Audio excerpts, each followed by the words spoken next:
আসন্ন বিধানসভা নির্বাচনের আগে হাইলাকান্দি জেলার আলগাপুর কাটলিছড়া বিধানসভা আসন এখন তীব্র রাজনৈতিক লড়াইয়ের কেন্দ্রে পরিণত হয়েছে। এই আসনে একসঙ্গে তিনজন বর্তমান বিধায়ক মুখোমুখি হওয়ায় রাজনীতির সমীকরণ একেবারে বদলে গেছে।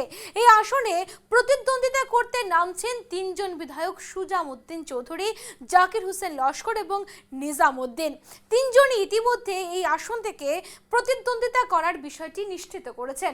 প্রায় 2.75 লক্ষ ভোটার সমৃদ্ধ এই আসনে আনুমানিক 2.30 লক্ষ মুসলমান ভোটার রয়েছে।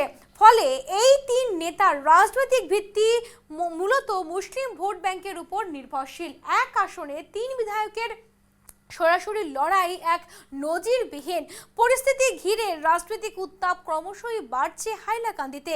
এখন দেখার শেষ পর্যন্ত এই ত্রিমুখী লড়াইয়ে কার দখলে যায় আলগাপুর কাটলিছড়া মসন্ত।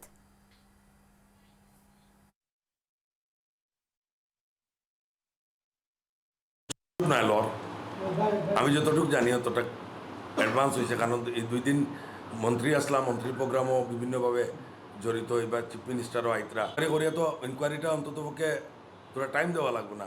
তান ক্ষমতা থাকলে তান বাটির গুবা জিপি জামাইয়া দেখো তান রাস্তার অবস্থা তদন করার লাগিয়েও তোরা চেষ্টা করছে যে এই ব্লক হইলে কিতা হয়, কারণ এটা তো ডেইলি আমি পরিষ্কার করতে পারতাম না।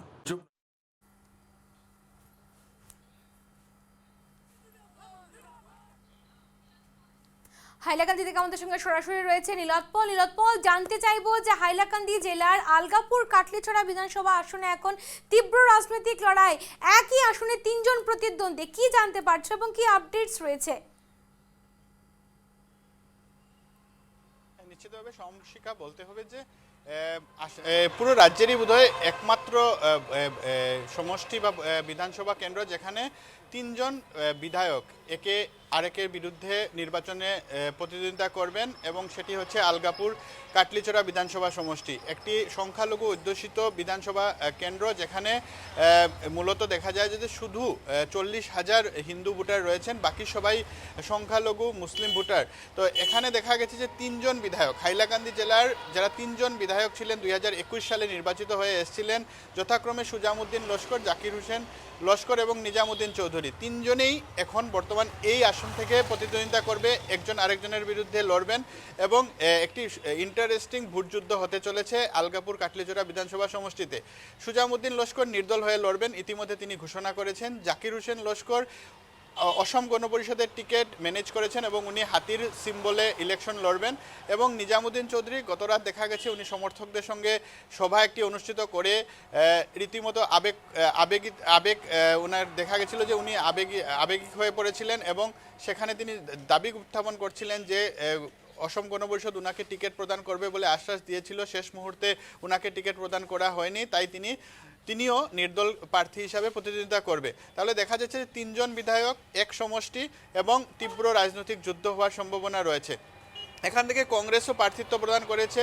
কংগ্রেস এখান থেকে যুব কংগ্রেসের রাজ্য সভাপতি জুবায়ের এনামকে প্রার্থিত্ব প্রদান করেছে, কিন্তু উনার নির্বাচনে প্রতিদ্বন্দ্বিতা করা একদিকে দেখা গেছে কিছুটা আংশিকভাবে দেখা গেছে যে উনারকে ওভারশেডো করে নিয়েছেন এই তিন বিধায়ক, কারণ তিন বিধায়কের যুদ্ধ কেমনভাবে হয়, কতজন এই তিন বিধায়ক কত ভোট লাভ করেন।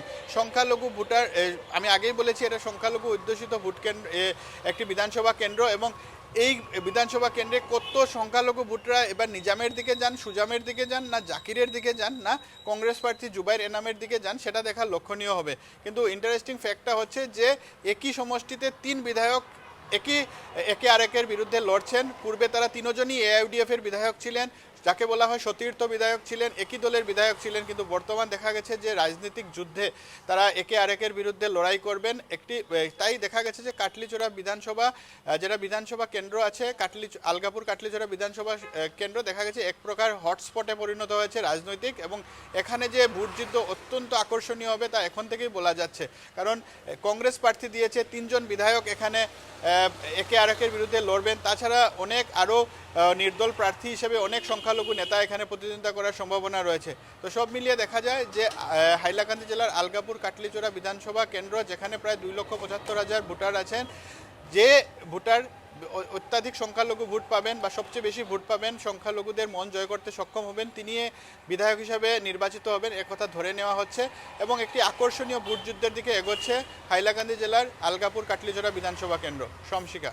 একেবারে একবার নীলোৎপল, জানতে চাইবো যে ত্রিমুখী লড়াইয়ে আমরা দেখতে পাচ্ছি আলগাপুর কাটলিছড়াতে তারা প্রথমে কিন্তু এআইইউডিএফ ছিল, কিন্তু এখন একজন অগপত এবং দুজন নির্দলে, তাতে রাজনৈতিক মহলে কি প্রতিক্রিয়া উঠে আসছে?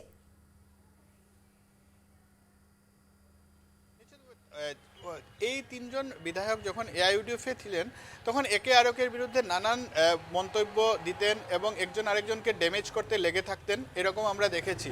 এবার সরাসরি ভোট যুদ্ধে ওরা নেমেছেন, তাই দেখা যায় যে তাদের প্রচারে যে একে আরেকের সম্পর্কে যে একজন আরেকজনকে ড্যামেজ করতে যে লেগে পড়বেন তা এখন থেকেই বলা যাচ্ছে। রাজনৈতিকভাবে এটা দেখা হচ্ছে যে যেহেতু ডিলিমিটেশনের পর হাইলাকান্দিতে দুটো বিধানসভা কেন্দ্র আছে, একটি হলো আলগাপুর কাটলিচড়া আর একটি হচ্ছে হাইলাকান্দি।